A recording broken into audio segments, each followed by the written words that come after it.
ಭಾರತ ವಿಶ್ವದಲ್ಲೇ ಅತಿ ವೇಗವಾಗಿ ಅಭಿವೃದ್ಧಿಯಾಗುತ್ತಿರುವ ದೇಶ.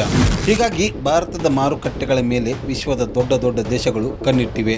ಇದಕ್ಕೆ ಬೆಸ್ಟ್ ಎಕ್ಸಾಂಪಲ್ ಅಮೆರಿಕ ಅಧ್ಯಕ್ಷ ಡೊನಾಲ್ಡ್ ಟ್ರಂಪ್. ಭಾರತದ ಹೈನುಗಾರಿಕೆ ಮಾರುಕಟ್ಟೆ ಮೇಲೆ ಕಣ್ಣು ಹಾಕಿರುವ ಅಮೆರಿಕ ತನ್ನ ಹಾಲಿನ ಉತ್ಪನ್ನಗಳನ್ನು ಭಾರತದ ಮಾರುಕಟ್ಟೆಗಳಲ್ಲಿ ಮಾರಾಟಕ್ಕೆ ಅವಕಾಶ ಕೇಳಿತ್ತು. ಆದರೆ ಅಮೆರಿಕ ಅಧ್ಯಕ್ಷರ ಮನವಿಯನ್ನು ಭಾರತ ತಳ್ಳಿ ಹಾಕಿತ್ತು. ಯಾಕಂದರೆ ಭಾರತದ ಸುಮಾರು 70 ಕೋಟಿ ರೈತರು ಹೈನುಗಾರಿಕೆ ಮೇಲೆಯೇ ಅವಲಂಬಿತರಾಗಿದ್ದಾರೆ. ಹೀಗಾಗಿ ಅಮೆರಿಕದ ಹಾಲಿನ ಉತ್ಪನ್ನಗಳ ಮಾರಾಟಕ್ಕೆ ಭಾರತ ಅವಕಾಶ ನೀಡಿರಲಿಲ್ಲ. ಇದರ ಪ್ರತಿಕಾರ ತೀರಿಸಿಕೊಳ್ಳಲು ಅಮೆರಿಕ ಅಧ್ಯಕ್ಷ ಡೊನಾಲ್ಡ್ ಟ್ರಂಪ್ ಭಾರತದಿಂದ ರಫ್ತಾಗುವ ವಸ್ತುಗಳ ಮೇಲೆ 50% ತೆರಿಗೆ ವಿಧಿಸಿದ್ದಾರೆ. ಸದ್ಯ ಭಾರತದ ಹೈನುಗಾರಿಕೆ ಉದ್ಯಮ $18,975 ಬಿಲಿಯನ್ ನಷ್ಟಿದೆ. ಇದು 2033 ವೇಳೆಗೆ $57,000 ಬಿಲಿಯನ್ ನಷ್ಟಾಗಲಿದೆ ಎನ್ನಲಾಗ್ತಿದೆ.